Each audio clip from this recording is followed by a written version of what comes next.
The Daytona 500 is supposed to be the crown jewel of NASCAR, the race every fan waits for all winter. The one that reminds you exactly why you fell in love with this sport in the first place. But this time, it felt different. Yeah, it was dramatic. Yeah, it was chaotic. But more than anything, it felt like something bigger shifted right in front of us. Because this wasn't just about a last lap crash. This felt like a breaking point. Like drivers finally ran out of patience. Like months of quiet frustration suddenly exploded under the lights at Daytona.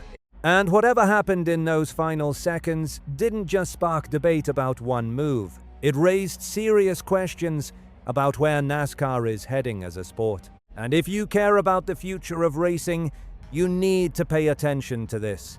Before we get into it, make sure to hit that like button and subscribe to NASCAR Nation Report. We're pushing toward our first 1,000 subscribers. And if you're a true NASCAR fan, this is where you belong. Now, let's talk about what really happened. The chaos started on the final lap, and this wasn't just another big one. This was something deeper. A moment that exposed everything drivers have been quietly frustrated about. Coming to the white flag, Carson Hocevar was out front. He had control of the race. And then, just like that, he gets turned into the wall. No Kosiong.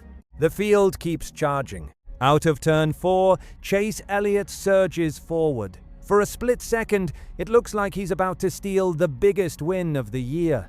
And then he's wrecked. Behind him, Riley Herbst throws a block. Brad Keselowski has a massive run, maybe even a winning run, and suddenly everything explodes. Cars crashing, metal folding, smoke everywhere. Joey Logano crosses the line backwards. Ricky Stenhouse Jr. scrapes the wall. Keselowski somehow limps home in 5th with a destroyed car, sliding through the chaos like something out of a movie. And through all of that, Tyler Reddick crosses the finish line first. But here's the part that really hits. He didn't celebrate. He wasn't even sure he had won. He didn't know if the caution came out before the line. Imagine winning the biggest race of your life and being afraid to smile because it might get taken away. That tells you everything about how chaotic and uncertain that finish really was. But this wasn't just another win. This was personal. Reddick grew up watching the Daytona 500 every single year. Just a kid sitting with his family, dreaming about one day being there. He talked about his first laps at Daytona in an ARCA car. How unreal it felt. Now, fast forward, he's racing at the highest level with expectations, pressure, and everything that comes with it. Last season, no wins, doubt creeping in, a team searching for answers, and off the track, even more weight, his newborn son dealing with health issues.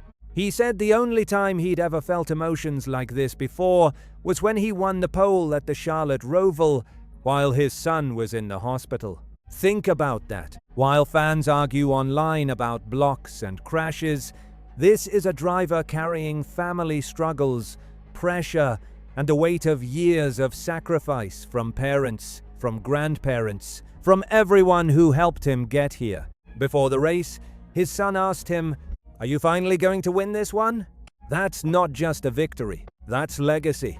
But this story doesn't end with an emotional win, because inside the garage, the frustration was real. Chase Elliott didn't hide it. He made it clear they were leading off turn 4, coming to the checkered flag, and still didn't win.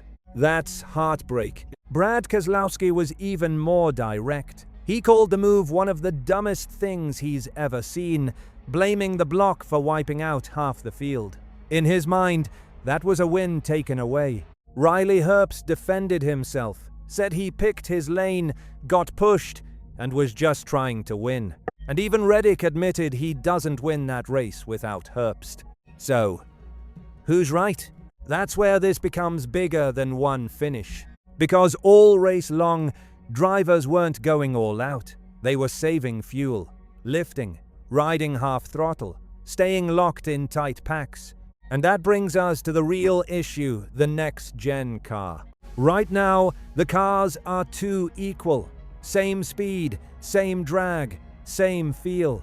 Drivers barely lift in the corners. And when nobody lifts, the field stays packed 3 wide, 4 wide, inches apart. Passing isn't about skill anymore. It's about timing, strategy, and chaos. Even Denny Hamlin said it clearly, maybe it's time to change things. Increase speeds, reduce downforce, make drivers actually work the corners again. Because when drivers have to lift, gaps form. And when gaps form, skill comes back into play. Right now, drivers feel stuck. They can't make moves on their own. They need pushes, teammates, help. Zane Smith said it best, if the help isn't there, your run is dead.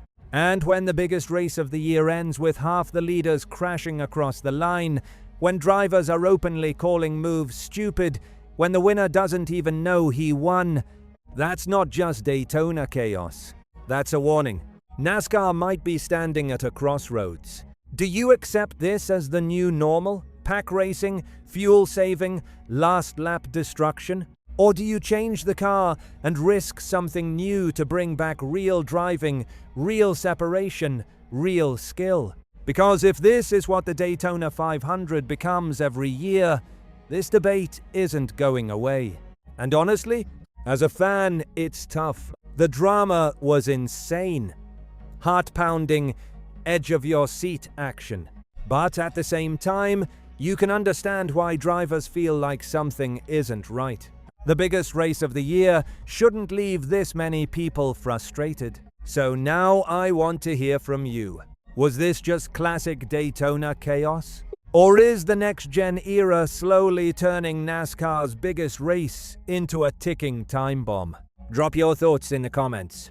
And if you enjoyed this kind of real, unfiltered breakdown, make sure to like and subscribe to NASCAR Nation Report. We're just getting started, and if this race was any sign of what's coming next, buckle up, because the storm might just be getting started.